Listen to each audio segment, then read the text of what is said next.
विजयनगर राजमहल में आज बड़ी हलचल मची हुई है। हमें ये समझ नहीं आ रहा कि इतने सैनिकों की सुरक्षा में हमारे महल से हमारी पुश्तैनी सोने की ईंट कैसे खो गई। किसकी हिम्मत है जो हमारे महल में आकर उसे चुरा कर ले गया। महाराज, मुझे लगता है कि ये किसी शातिर चोर का ही काम होगा। अन्यथा इतनी कड़ी सुरक्षा के बावजूद आपके महल में आकर चोरी करना कोई साधारण बात नहीं है महाराज।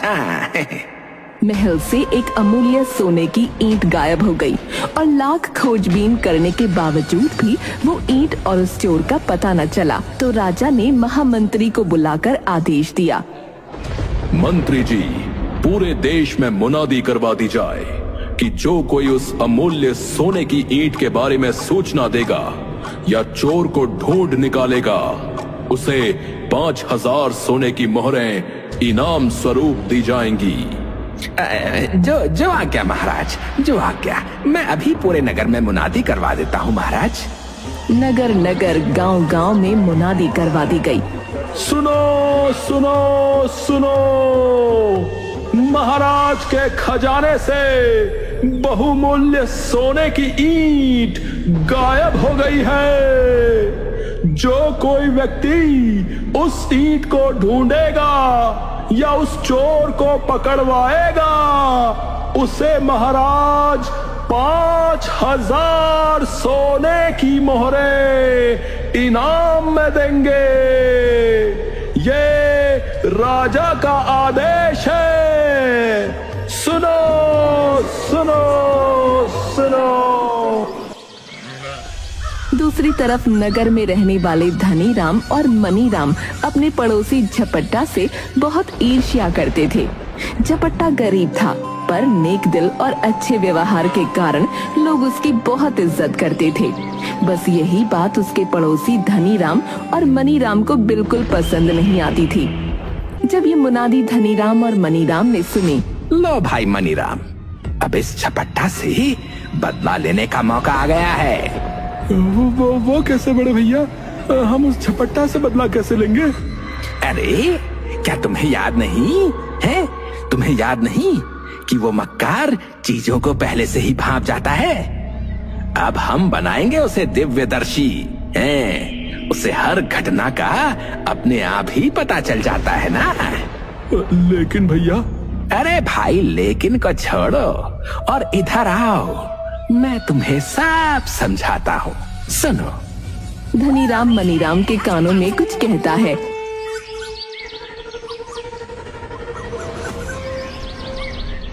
अगले दिन दोनों भाई अपने एक खास व्यक्ति को सब कुछ समझाकर दरबार में भेजते हैं।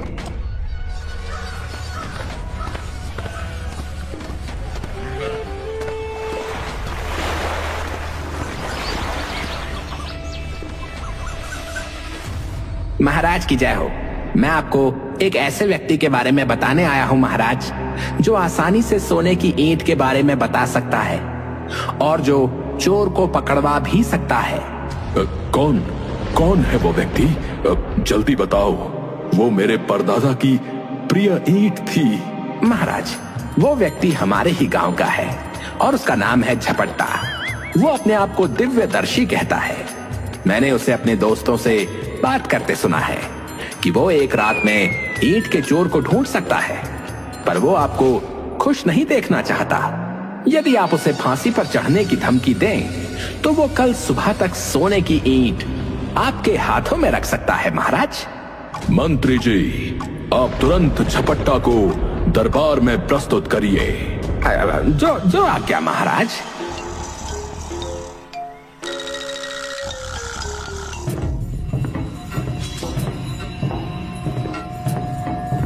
सैनिक झपट्टा के घर पहुंचते हैं। क्या तुम्हारा नाम झपट्टा है? हाँ, लेकिन क्या बात है? चलो, तुम्हें महाराज ने इसी वक्त बुलाया है।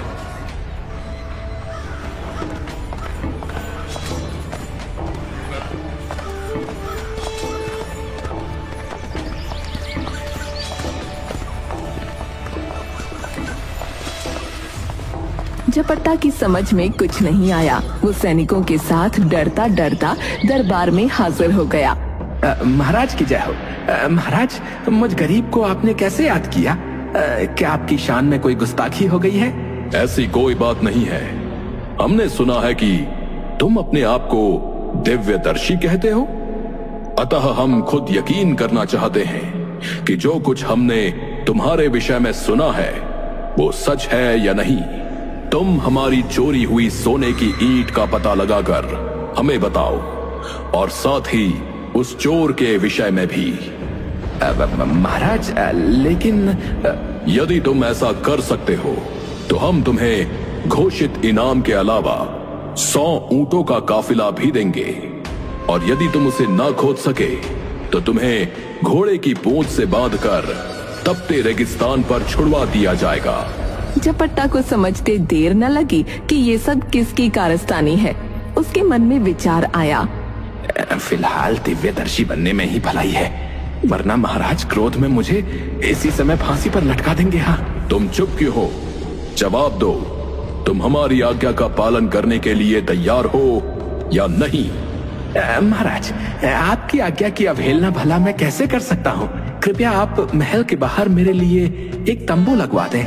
मैं अकेले ही उस तंबू में रात को मंत्र पढ़ूंगा, और भगवान ने चाहा तो सुबह तक आपकी सोने की ईंट आपके हाथों में होगी। महाराज। मंत्री जी, झपट्टा ने जैसा कहा है वो सारी व्यवस्था कर दी जाए।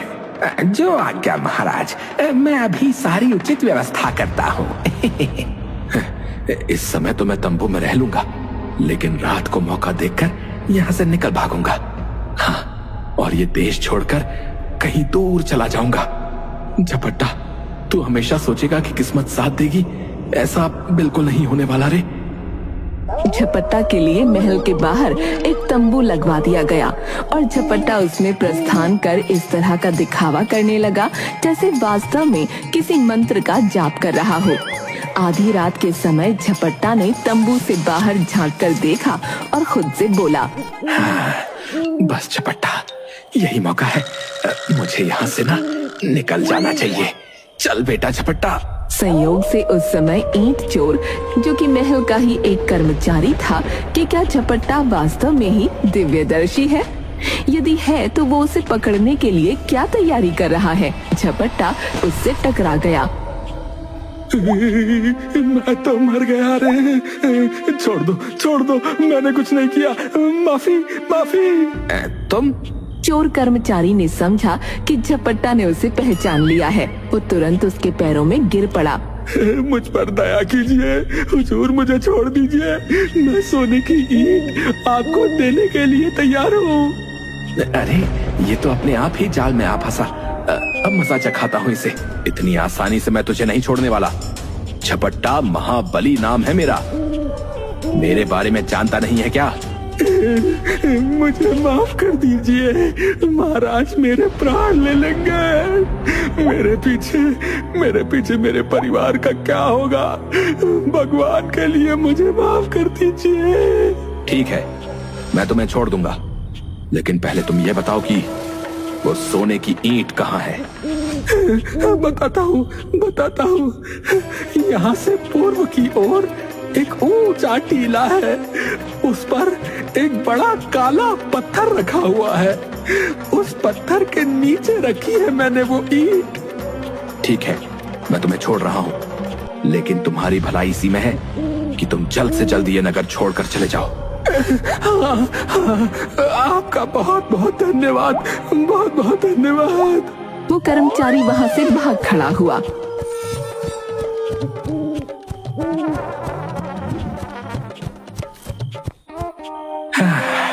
किस्मत ने मुझे बचा लिया। अच्छा हुआ जो मैंने ये दिव्यदर्शी बनने का नाटक कर लिया। हाँ।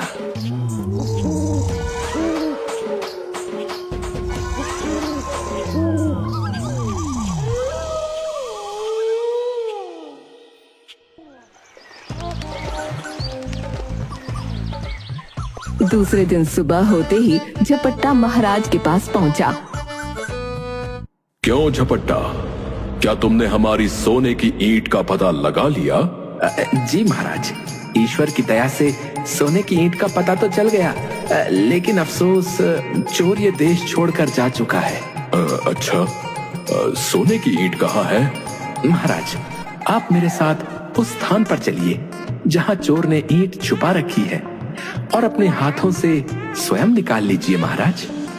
महाराज अपने अंगरक्षकों के साथ चल पड़े।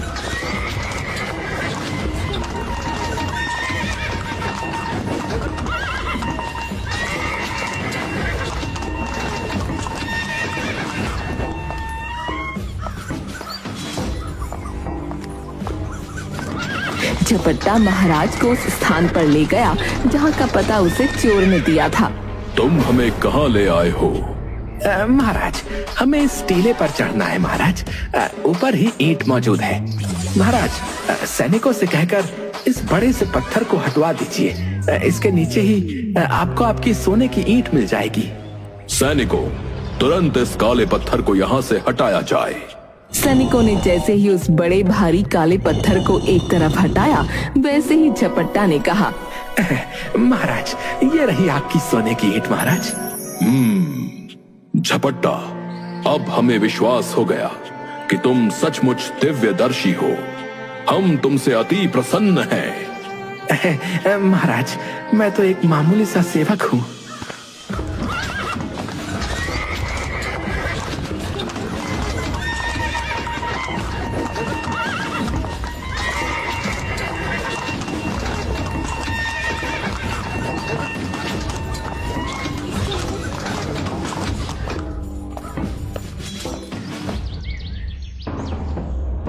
राजमहल लौटकर राजा ने झपट्टा को इनाम के 5000 सोने की मोहरें और 100 ऊंट का एक काफिला दिया।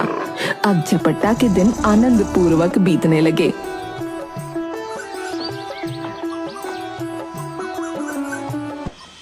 उसके पड़ोसियों के सीने पर सांप लौटने लगे। भैया, हमने जो सोचा था वो तो हुआ नहीं, उल्टा ये दुष्ट अमीर और हो गया। सही कहा मनीराम, पासा उल्टा पड़ गया रे। अभी इस बात को 1 महीना भी नहीं हुआ था कि राजा का प्रिय घोड़ा चोरी हो गया। काफी खोजबीन हुई, लेकिन चोर और घोड़े का कोई पता न चला। बड़े शर्म की बात है महामंत्री जी, इतने दिन हो गए आप हमारे प्यारे घोड़े को नहीं खोज सके। महाराज, मैं अपनी ओर से तमाम प्रयास कर चुका हूँ। नगर और गांव का चप्पा चप्पा छाना जा चुका है महाराज, लेकिन कोई सफलता हाथ नहीं लगी। हम कोई बहाना नहीं सुनना चाहते। यदि हमारा घोड़ा हमें 2 दिन के भीतर नहीं मिला तो हम आपको महामंत्री के पद से हटा देंगे। महाराज, मेरे दिमाग में एक उपाय आया है महाराज। क्या उपाय है? महाराज, क्यों ना इस मामले में भी हम उस दिव्यदर्शी झपट्टा महाबली से मदद लें? ये आपने सही सुझाव दिया। तुरंत झपट्टा महाबली को दरबार में प्रस्तुत किया जाए। महामंत्री ने तुरंत झपट्टा को बुला भेजा।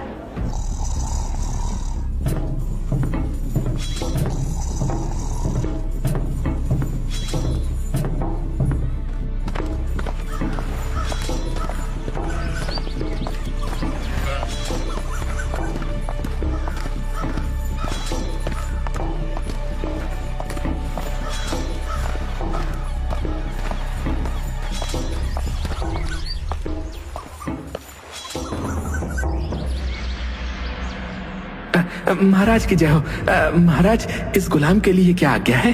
हमारा सबसे प्रिय घोड़ा किसी ने चुरा लिया है झपट्टा। तुम अपनी दिव्यदर्शिता का सहारा लेते हुए बताओ कि हमारा घोड़ा कहाँ है और उसे किसने चुराया है। हम तुम्हें पहले से भी 2 गुना इनाम देंगे, और यदि तुमने हमारी बात नहीं मानी तो हम तुम्हारा सर धड़ से अलग कर देंगे। मारे गए बेटा झपट्टा, मारे गए। लगता है अब मेरे जीवन के दिन पूरे हो गए हैं। पिछली बार तो किस्मत से बच गया था, परंतु हर बार क्या किस्मत साथ देगी? महाराज को इनकार करने का साहस उसमें नहीं था। वो विनम्रता पूर्वक बोला, महाराज, ये काम कौन सा मुश्किल है। बस आप महल के बाहर एक तंबू लगवा दीजिए। मैं वहाँ मंत्र जाप करूंगा और ईश्वर ने चाहा तो सुबह ही आपके घोड़े का पता चल जाएगा महाराज। ठीक है झपट्टा, हम अभी प्रबंध करा देते हैं। पहले की तरह महल के बाहर एक तंबू झपट्टा के लिए लगवा दिया जाए।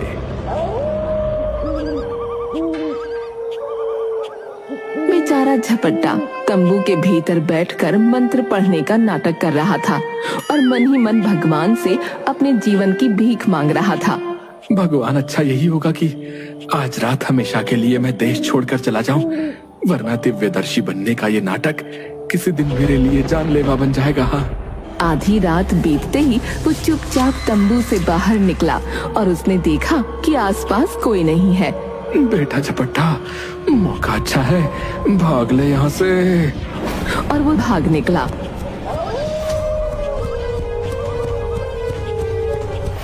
भागते भागते वो ऊंचे पहाड़ों के बीच स्थित एक घाटी में पहुंचा। रात यहीं गुजार लेता हूँ, भोर होते ही यहाँ से दूर निकल जाऊंगा, फिर महाराज मुझे ढूंढ भी नहीं सकेंगे। हाँ। झपट्टा एक पेड़ के नीचे गहरी नींद में सो गया। संयोगवश घोड़ा चोर भी राजा से बचने के लिए घोड़े के साथ उसी घाटी में आ पहुंचा। अरे, बड़ी ही काली रात है, आगे का रास्ता भी नहीं दिख रहा। आज की रात यहीं गुजार लेता हूँ, सुबह जल्दी निकल जाऊंगा। और ये जगह सुरक्षित भी लग रही है। उसने घोड़े को एक पेड़ से बांध पेड़ के नीचे लेट लगाई। रात अंधेरी थी, इसलिए उसने झपट्टा को नहीं देखा। शीघ्र ही उसे नींद आ गई और उसके तेज खर्राटों का स्वर पूरी घाटी में गूंजने लगा।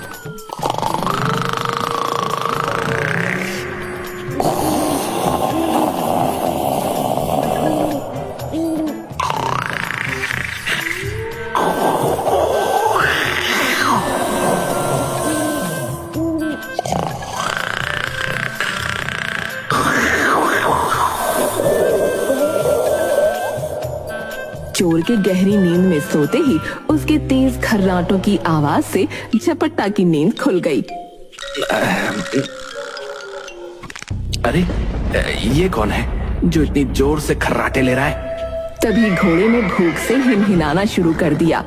झपट्टा ने पास जाकर देखा तो घोड़े को देखते ही अरे, ये तो शाही घोड़ा लगता है। कहीं ऐसा तो नहीं कि यही महाराज का प्यारा घोड़ा हो और ये चोर देश छोड़कर भागने की तैयारी कर रहा हो? हो ना हो, जरूर यही बात है। मैं घोड़े को लेकर चुपचाप यहाँ से खिसक लेता हूँ। हाँ। और उस पर सवार होकर महल की ओर चल पड़ा और मन ही मन विचार करने लगा। सुबह जब महाराज अपने घोड़े को देखेंगे तो इस बार शायद मुझे पिछली बार से और भी ज्यादा इनाम दे। हाँ।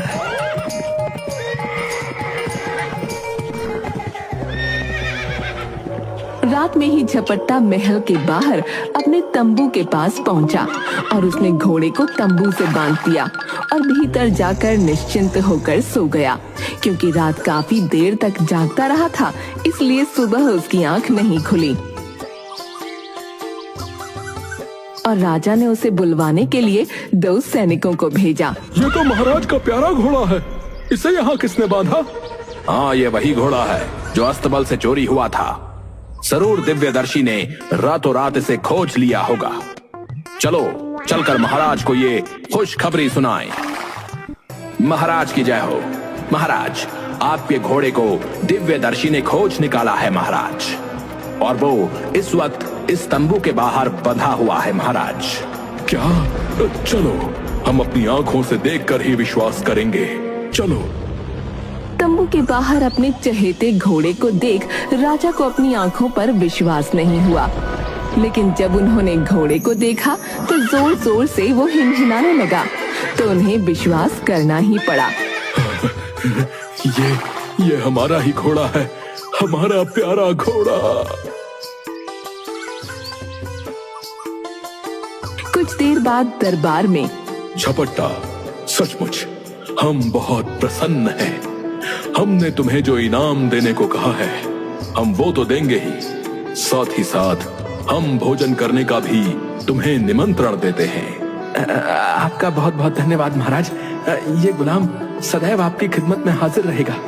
महाराज ने झपट्टा को खूब सारा धन आदि देकर अगले दिन शाही भोज पर आने के लिए कह दिया। अरे मेरी तो किस्मत ही जाग उठी।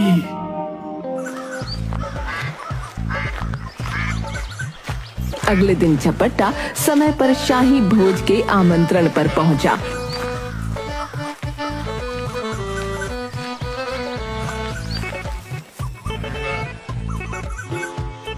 जी भर कर खाओ पियो दिव्यदर्शी।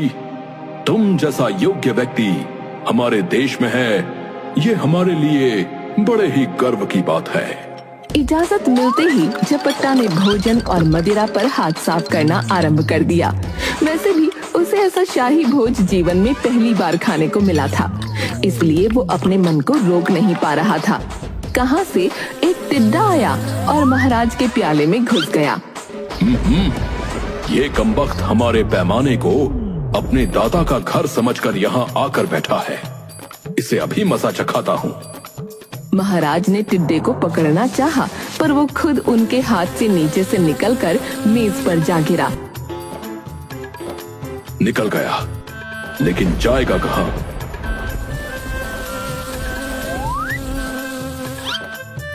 महाराज ने फिर टिड्डे को पकड़ना चाहा।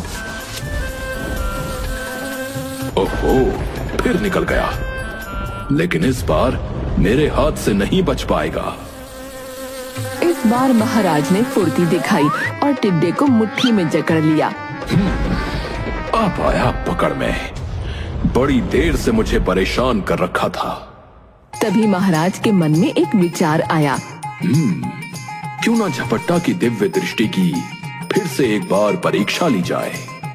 दिव्यदर्शी, हम तुम्हारी अंतिम बार परीक्षा लेना चाहते हैं। जरा बताओ तो मेरी मुट्ठी में क्या है? उसने अपने मन में विचार किया। अरे बाप रे, अब तो मर गया रे। मुझे कैसे मालूम होगा कि महाराज की मुट्ठी में क्या है? मेरी दिव्य दृष्टि का भांडा फूटते ही महाराज मुझ पर जरा भी दया नहीं करेंगे और तुरंत मुझे मृत्यु के घाट उतरवा देंगे। मुझे आज इस भोज पर आना ही नहीं चाहिए था। क्या सोचने लगे झपट्टा? जल्दी बताओ, मेरी मुट्ठी में क्या है? महाराज, मैं अपनी मंत्र शक्ति का जाप कर रहा था। अभी बताता हूँ कि आपकी मुट्ठी में क्या है। झपट्टा की समझ में नहीं आया कि महाराज की मुट्ठी में क्या है, अतः अपनी मृत्यु को निश्चित जानकर वो भय से चीख उठा।